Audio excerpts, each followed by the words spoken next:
사람은 태어나면서 자신의 존재를 의식하면서 이 죽음의 의미도 함께 이 생각을 하게 됩니다. 그래서 죽으면 어떻게 될까? 또 어디로 갈까? 혹시 없어지는 않을까? 이런 다양한 생각을 하게 됩니다. 그런데 이 사춘기가 되면 그 죽음에 관해서 좀 더 깊이 생각을 하게 됩니다. 그리고는 사춘기가 지나고 이제 성인이 되면 죽음의 의미를 더 이상 깊게 생각하지 못하고 이제 덮어두게 됩니다.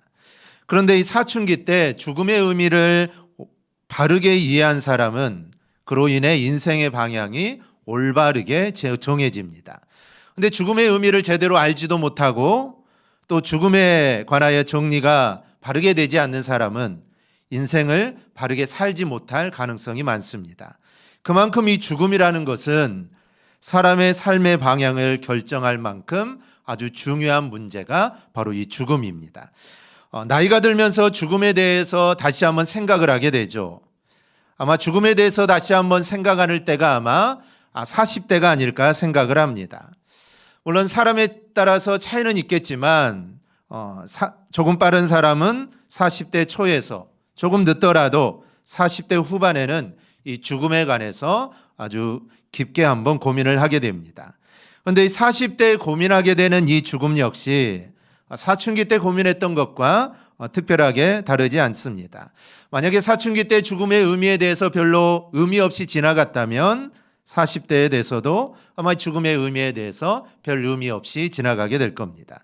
하지만 죽음은 그냥 지나칠 만큼 우리가 가볍게 생각할 것이 아닙니다.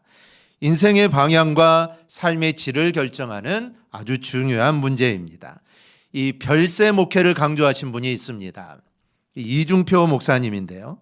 그는 그의 책에서 별세를 이렇게 말을 합니다. 우리말로 별세는 떠날 별, 세상세이므로 세상을 떠나는 죽음을 의미합니다. 그러나 또 다른 의미는 다른 별, 세상세, 곧 다른 세상이라는 뜻입니다. 이 세상에서는 결코 맛볼 수 없는 전혀 다른 신비한 세계인 겁니다. 세속으로 물든 세상에서 경험할 수 없는 아주 다른 세상, 별 세계를 말합니다. 그 별 세계를 바라보며 죽음을 준비하며 목회를 했던 것입니다. 여러분들은 죽음을 어떻게 준비합니까?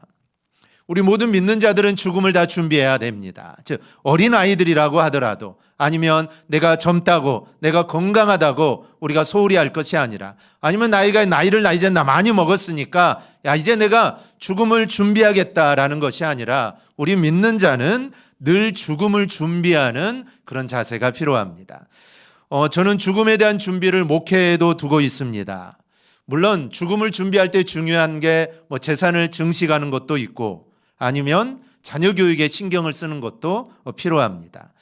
하지만 저는 주님께서 저에게 맡겨주신 여러분을 온전히 잘 이끌어서 하나님 앞에 섰을 때 이 잘했다 칭찬을 받는 것입니다. 다시 말하면 우리가 죽은 후에 주님 앞에 섰을 때 내가 주님으로부터 칭찬받는 것, 그것을 위해서 준비하는 것이죠.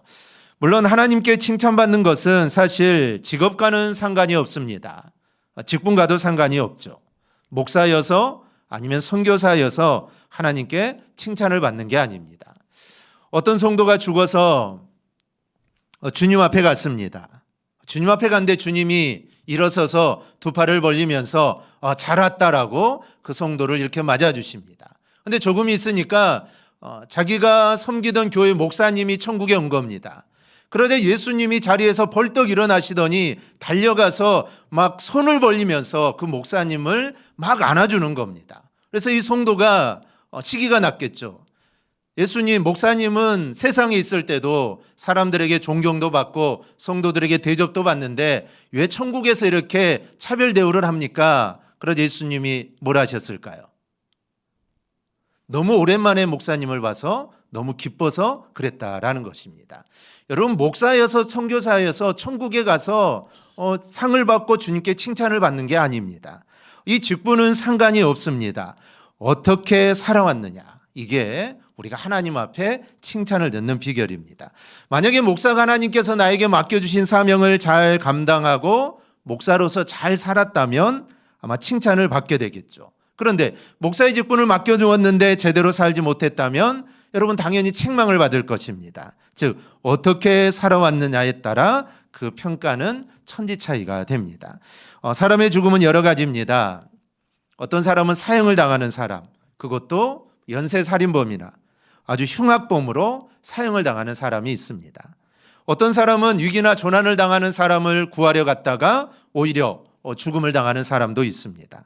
또한 이순신 장군처럼 아주 그렇게 장렬하게 전사하는 사람도 있고, 또 어떤 사람들은 욕심껏 자신을 위해서 먹고 마시다가 그렇게 죽는 사람도 있습니다. 즉, 이 세상에는 수많은 사람들이 다양하게 죽음을 맞이합니다. 그렇다면 우리는 어떻게 살다 어떻게 죽음을 맞이해야 하느냐라는 겁니다.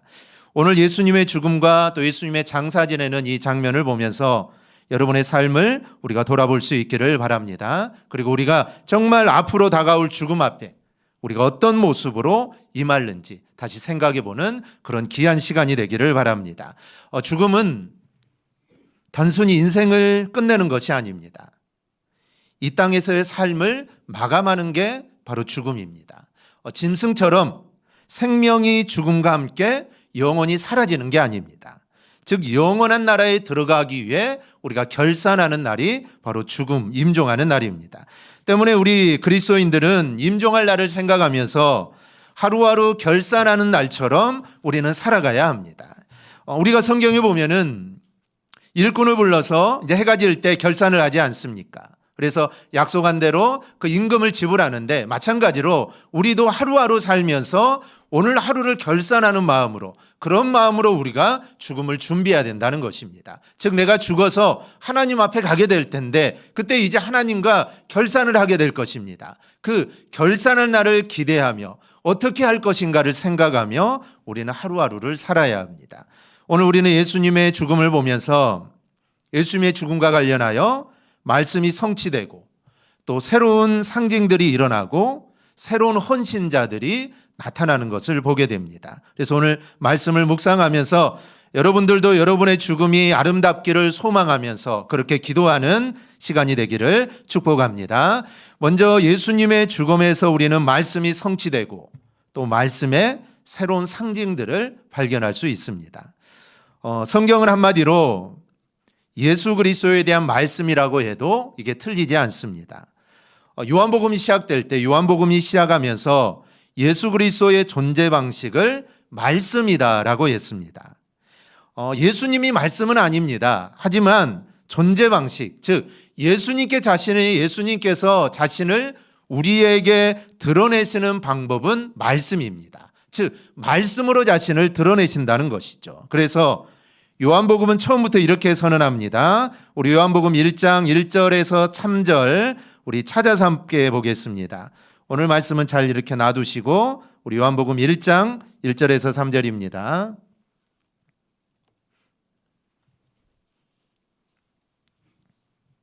요한복음 1장 1절에서 3절입니다. 우리 함께 보겠습니다. 태초에 말씀이 계시니라. 이 말씀이 하나님과 함께 계셨으니 이 말씀은 곧 하나님이시니라. 그가 태초에 하나님과 함께 계셨고 만물이 그로 말미암아 지은 바 되었으니 지은 것이 하나도 그가 없이는 된 것이 없느니라. 아멘. 여기서 말씀은 성자 하나님을 가리킵니다. 근데 성자 하나님은 천지 창조뿐 아니라 그 이후에도 말씀으로 이스라엘 가운데 계속 임재하셨습니다. 어떨 때는 선지자를 통하여 말씀하시기도 하고, 그래서 성경을 예수님의 입에서 나온 언어라고 해도 이게 틀리지가 않습니다. 예수님이 이 땅에 계시는 동안에도 계속해서 말씀으로 가르치셨고, 십자가에 달려 죽으실 때도, 즉 십자가에 달리실 때도 주님은 그 상태에서도 말씀을 또 전하셨습니다. 이렇게 함으로써 구약의 예언들을 성취하셨고 또 깨닫지 못하는 하나님의 나라의 비밀을 말씀해 주신 겁니다. 그런데 말씀은 죽음 이후에도 성취되었고 또 죽음을 통해서도 새로운 의미를 전달하는 말씀을 전달하십니다. 오늘 36절을 보면 이 일이 일어난 것은 그 뼈 하나도 꺾이지 아니하리라 한 성경을 응하게 하려 하심이라. 즉 예수님의 다리가 꺾이지 않는 것은 성경 말씀이 성취된 거다라는 것입니다. 그런데 이 뼈가 꺾이지 않는 것은 우연의 일치가 아닙니다. 이 모든 것은 하나님의 강권적인 역사다라는 것이죠. 오늘 31절 말씀대로 예수님이 십자가에 달리신 것이 유월절 전날이었습니다. 유대인들은 시체들을 십자가에 두지 않고 다리를 꺾어 보이지 않게 속히 치워달라고 빌라도에게 요청을 하죠. 왜냐하면 그 다음 날이 이제 곧 있으면 안식일이지 않습니까? 금요일 해가 되면 안식일이 시작이 되는데 안식일에 시체가 십자가에 달려 있는 것은 이거는 그날을 욕되게 하는 것입니다. 그리고 특별히 이날은 유월절이 있는 날입니다. 즉 안식일 중에서도 유월절이 아주 특별한 날입니다. 그래서 십자가의 시체를 빨리 치워달라는 것이죠. 안식일 유월절을 욕되게 해서는 안 된다는 겁니다. 그래서 그들은 십자가에 달린 자들의 다리를 꺾어서 사망 여부를 확인하고 시체를 속히 치워달라고 합니다. 그러니까 다리를 꺾는 것은 이 십자가에 있는 시체가 사망했는가 살아있는가를 확인하는 절차가 이 다리를 꺾는 것입니다. 만약에 살아있다면 비명을 지르겠죠. 죽어있다면 비명을 지르지 않을 겁니다. 그래서 죽었는가 살았는가를 확인하는 것입니다. 유대인들의 요구대로 로마 군인들은 그리스도가 죽었는가 살았는가를 검증을 합니다. 그런데 그들은 예수님의 다리를 꺾지 않습니다. 왜냐하면 보니까 예수는 이미 죽었다는 것이죠. 이 반드시 분명히 죽었기 때문에 다리를 꺾지 않습니다. 하지만 이들은 더 확실하게 확인을 해야 되죠. 그래서 창을 들어서 예수님의 옆구리를 찔렀던 것입니다. 이 다리를 부러뜨리는 것보다 더 참호가도록 죽음을 확인한 방법입니다. 죽어가는 사람이 아니라 멀쩡하게 산 사람도 만약에 창으로 옆구리를 찌르면 살아있어도 그 사람은 죽는 것입니다. 이 다리를 꺾는 것은 아프겠지만 창으로 옆구리를 찌르는 것은 그런 살아있는 사람도 죽는 것입니다. 즉 죽음을 확실하게 확인하는 것이죠. 이 군병은 이렇게 함으로써 주님의 사망 여부를 확실하게 확인하고 또 자신의 임무를 완벽하게 수행한 겁니다. 하지만 로마 군병이 자신의 생각대로 원래는 다리를 꺾어야 되는데 자신의 생각했을 때 이 다리를 꺾는 것보다는 창을 찌는 게 더 낫다라고 자신의 생각대로 예수님이 옆구리를 찔렸지만 사실 이거는 성경 말씀이 그대로 성취가 된 겁니다. 37절입니다. 또 다른 성경에 그들이 그 찌른 자를 보리라 하였느니라. 로마 군병이 자기 생각대로 한 행동까지도 구약에서 이미 말씀하신 그 말씀이 그대로 성취되었다라는 것이죠. 사실 예수님이 이 땅에 오신 거, 그리고 십자가에 달려 돌아가신 거, 또 부활하고 승천하신 거, 사실 이 모든 것들은 구약 말씀의 성취입니다. 그런데 이 구약의 말씀들이 그대로 성취된다는 것이 중요한 이유가 있습니다. 그것은 이 이야기가 주님이 태어나시고 십자가에 달려 죽으시고 부활하시고 승천하신 일들이 꾸며낸 이야기가 아니라 이 모든 것들은 사실이라는 증거입니다. 어느 누구도 말하지 않았던 것을 한다면 사람들이 의심하겠지만 이미 수천 년 전에 기록된 일들이 그대로 다 이루어지고 있으니 구약 성경도 사실이고 예수님이 당한 모든 것들도 이거는 지어낸 이야기가 아니라 모두 다 사실이라는 것을 증명하는 것입니다. 즉 그래서 우리는 예수님이 창을 찔려서 물과 피가 쏟아졌는데 우리는 그걸 너무나도 안타깝다. 정말 왜 그렇게 했느냐 이렇게 생각하는 것이 아니라 그 안에 담겨져 있는 왜 예수님이 옆구리를 찔려서 창과 물과 피를 쏟아야 했느냐는 그 의미를 우리는 알아야 하는 것입니다. 이 물과 피는 성도들이 그리스도에게서 얻을 수 있는 두 가지의 은혜를 의미합니다. 피는 구속을, 물은 성결을 의미합니다. 죄는 피로써 사해져야 하고 더러운 것을 성결하게 하는 것은 물에 씻겨야만 성결하게 되는 것입니다. 이게 구약의 율법입니다. 이 두 가지가 예수 그리스도에 의해서 완성이 되었다라는 의미입니다. 다시 말하면 그리스도를 통해서만 우리가 구속을 받고 우리가 성결이 이루어진다라는 말씀입니다. 이 사건에 대한 상징과 의미가 스가랴 12장에 나오는데요. 내가 다윗의 집과 예루살렘 주민에게 은총과 강구하는 심령을 부어주리니 그들이 그 찌른 바 그를 바라보고 그를 위하여 예통하기를 독자를 위하여 예통하듯 하며 그를 위하여 통곡하기를 장자를 위하여 통곡하듯 하리로다. 이 말씀은 성령이 부어지면, 즉 성령이 임하게 되면 예수 그리스도를 십자가에 못 박았던 유대인들이 예수님을 바라보며 예통하게 될 거다라는 말입니다. 유대인들이 예수님을 십자가에 못 박았지 않았습니까? 그들은 양심의 가책도 없었습니다. 예수는 죽어야 마땅하다라는 것이죠. 그런데 성령이 임하면 그 예수를 십자가에 못 박은 것을 예통하며 울게 되는 날이 올 거다라는 것이죠. 이 사도행전 2장에 보면 베드로가 성령이 충만하여 설교를 합니다.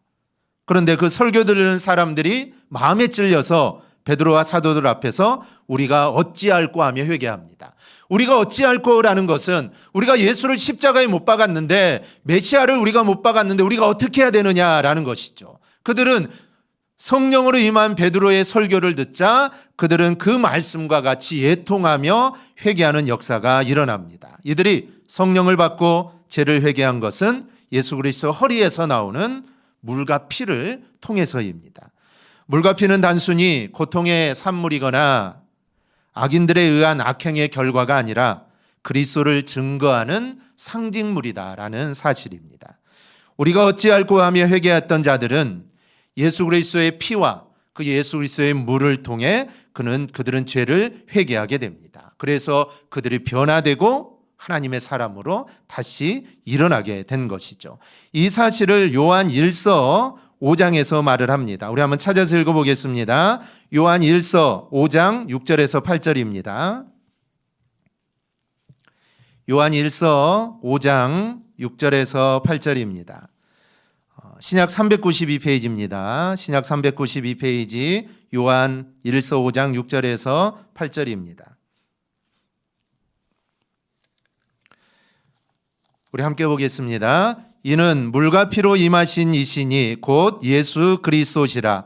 물로만 아니요 물과 피로 임하셨고 증언하는 이는 성령이시니 성령은 진리니라. 증언하는 이가 셋이니 성령과 물과 피라. 또한 이 셋은 합하여 하나이니라. 아멘. 물과 피로 임하신 분이 예수님이라고 합니다. 여기서 물과 피가 과연 뭐냐? 여러 가지 견해가 있습니다. 하나는 성찬을 의미한다라고 합니다.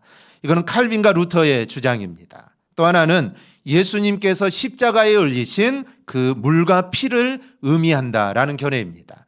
이게 이제 어거스틴의 주장입니다. 다른 하나는 세례 요한으로부터 세례를 받으신 사건과 십자가에서 흘리신 피를 의미한다고 합니다. 이 중 우리가 살펴본 것이 바로 두 번째 견해입니다. 예수님께서 십자가에서 흘리신 물과 피라는 것이죠. 방금 읽은 말씀을 보면 예수님께서 하나님이시며 죄인들의 구세주임을 누가 증언한다고 하냐면 바로 성령께서 증언한다라고 합니다. 그런데 성령은 물과 피로 임하신 그리스도의 영이기 때문에 이 셋은 하나라는 것이죠. 결국 성령도 물과 피도 증거하는 것은 오직 하나, 즉 예수 그리스도다라는 이 사실입니다.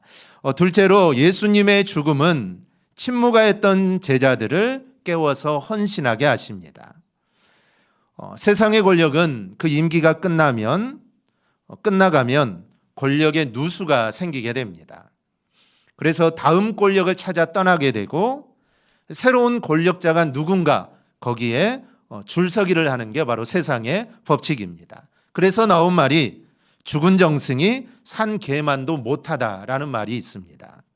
아무리 구차하고 아무리 천하다 할지라도 살아있는 것이 죽는 것보다 낫다라는 것이죠. 즉 살아있어야 한다는 것입니다. 그러나 이 말은 세상의 말이고 예수님에게는 전혀 관계가 없습니다. 사람이 죽으면 그동안 잘하던 사람도 떠나기 마련인데 예수님은 달랐습니다. 예수님이 살아있을 때는 예수님을 보면서 정말 눈치나 보고 확신을 가지지 못했던 자가 예수님이 운명 직후에 목숨도 두려워하지 않고 주님의 제자로 헌신하는 사람들이 오늘 우리가 읽은 말씀 그 다음에 나옵니다. 한 사람은 아리마대 사람 요셉입니다. 그는 알려지지 않는 사람입니다. 이 마가복음 15장은 그를 존귀한 공회원이요 하나님의 나라를 기다리는 자다라고 합니다. 근데 누가복음에서는 선하고 의로운 요셉이라고 하고 예수님을 죽이고자 하는 이 산헤드린의 결정에 동의하지 않은 자다라고 이렇게 기록합니다. 그런데 38절을 보면 아리마대 사람 요셉은 예수의 제자이나 유대인이 두려워 그것을 숨기더니, 즉 아리마대 사람 요셉은 예수 믿는 것을 숨겼던 사람입니다. 즉 사람들에게 나는 예수 믿는 사람이다라고 말하지 못했던 사람이죠. 마음속에서는 예수님을 믿는 사람이고 예수님 메시아라는 것을 인정하고 알고 있지만 사람들이 두려워서, 유대인들에 맞아 죽을까 봐 두려워서 그것을 나타내지 못했던 사람이 이 바로 요셉입니다. 그런데 이런 그를 주님의 제자로 세상 앞에 드러낸 것은 주님의 주검이었습니다. 그는 이제 더 이상 자신이 제자라는 것을 그는 숨기지 않습니다. 아마도 주님의 죽음의 과정을 통해 예수님이 하나님께서 보내신 메시아라는 확신을 가지고 그게 계기가 되어서 야, 이제 나는 예수 믿는 것을 나는 두려워하지 않고 내가 이것을 세상에 드러내면서 나는 살겠다라는 그 다짐이 예수님의 주검, 예수님의 죽음을 통해 그에게 드러난 것입니다. 여러분, 무엇이 그를 이렇게 변화시켰을까요? 두려워서 나는 예수 믿는다라고 말하지 못했던 사람이 이제는 나는 예수 믿는 사람이다 정말 고의적으로 드러내며 이 사람이 어떻게 변화가 되었을까요? 그것은 바로 예수님의 십자가입니다.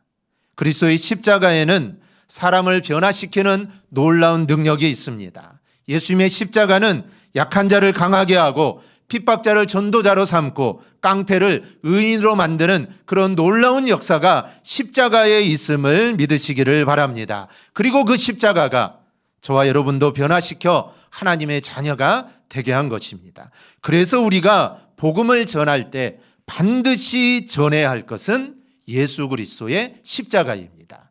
여러분, 아무리 좋은 말을 해주고 아무리 복의 말을 해주고 예수의 십자가를 전하지 않으면 변화는 일어날 수 없습니다.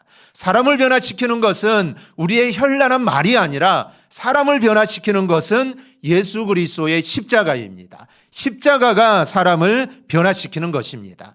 예수 그리스도의 십자가가 오늘 요셉을 변화시켜서 새로운 사람, 하나님의 제자가 되게 했던 것처럼 오늘도 많은 이들이 예수의 십자가로 인해 인생이 변화되는 것입니다. 그래서 여러분, 전도할 때 또 예수를 전할 때 항상 예수의 십자가를 전함으로 그 사람을 변화시킬 수 있는 저 여러분이 되기를 바랍니다. 또 한 사람인 니고데모가 있습니다. 이 니고데모는 좀 알려진 사람입니다. 근데 부정적으로 알려진 사람이죠. 요한복음 3장에 보면은 유대인의 간원으로 밤중에 주님께 찾아온 자로 알려져 있습니다. 그런데 그가 제자들마저 두려워서 도망간 지금 십자가에 처형된 시체 앞에 나타났다라는 사실입니다. 무엇이 그로 하여금 이렇게 변화된 행동을 하게 했을까요? 그것은 분명히 그리스도의 십자가에서의 죽음이 그의 심령을 변화시켰을 겁니다. 사실 아무리 능력이 많고 또 권세가 있는 사람도 사실은 살아있을 때뿐입니다. 죽으면 사실 아무런 힘도 아무런 영향력도 미칠 수 없습니다. 그런데 주님은 살아있을 때보다는 주님이 죽으시고 부활하시고 승천하신 이후에 더 많은 역사들이 일어납니다. 이것을 증명하는 것이 바로 이 두 사람의 이 변화입니다.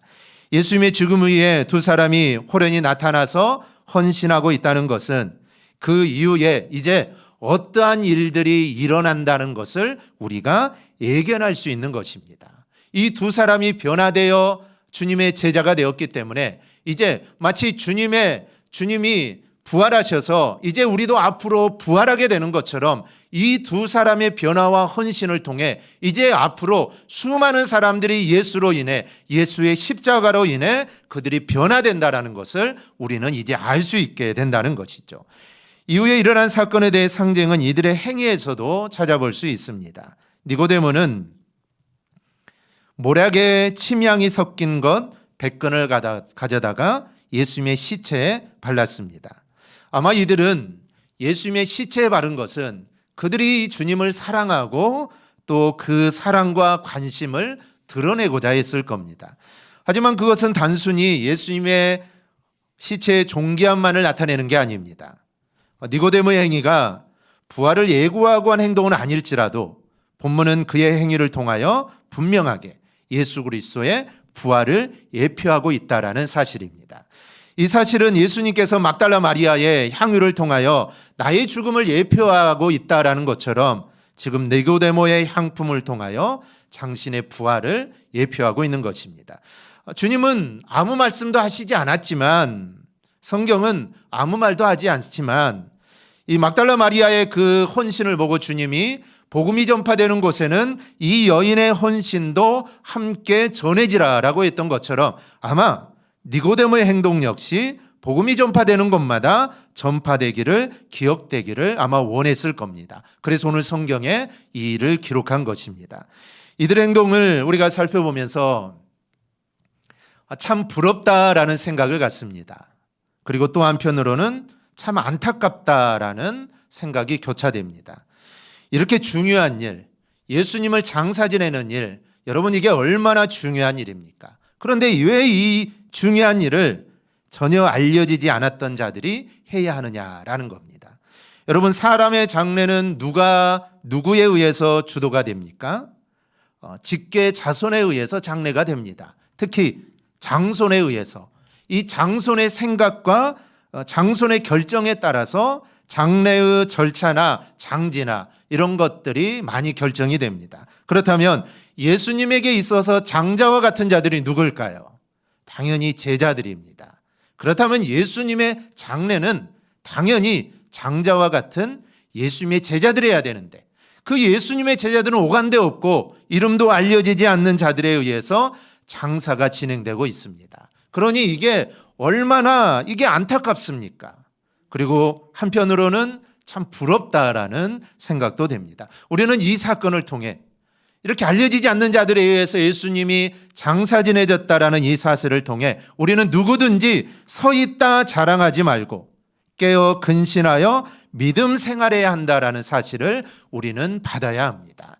제자들은 당연히 예수님의 제자들이기 때문에 그들이 믿음을 가지고 정말 예수님이 십자가에 달려 죽으신다고 해도 그들은 끝까지 주님을 믿고 따르면서 끝까지 죽었다면 장사까지 책임져야 되는데, 그들은 사실 서 있다라고 생각하는 자들이지 않습니까? 하나님의 나라를 유업으로 받고 우린 주님의 수제자다, 주님이 택하신 자라라는 자부심을 가지고 있었지만 그들은 모두 다 무너져 버렸습니다. 서 있는 줄 알았는데 다 무너져 버렸다라는 것이죠. 우리도 서 있다라고 할 수가 있습니다. 내가 하나님 백성이고 내가 장로요, 권사요, 집사요, 내가 성도인데 나는 서 있다라고 생각할 수 있는데, 사실 우리는 그런 자만심을 가져서는 안 됩니다. 언제 우리는 넘어질지 모릅니다. 언제 쓰러질지 모르죠. 그래서 우리는 늘 근신하여 깨어서 믿음 생활을 잘해야 한다라는 것입니다. 뿐만 아니라 먼저 된 자로서 나중되고 나중된 자로서 먼저 될 수 있다라는 이 사실을 우리가 기억하고 더욱더 열심히 우리가 충성해야 한다는 사실을 우리가 꼭 기억해야 될 줄 믿습니다. 여러분, 지금은 가장 중요한 시기입니다. 왜냐하면 주님이 다시 오실 날이 점점 더 다가오고 있기 때문입니다. 이때 우리가 뒤처지면 평생 후회가 아니라 우리는 영원토록 후회하게 됩니다. 그러므로 우리 모두 앞서 있다 자만하지 말고 내가 뒤처 있다라고 포기하지 말고 오늘 본문에 나온 두 사람처럼 정말 최선을 다하여 하나님께 쓰임받는 우리 성도들이 되기를 주님의 이름으로 축원합니다. 아멘. 기도하겠습니다.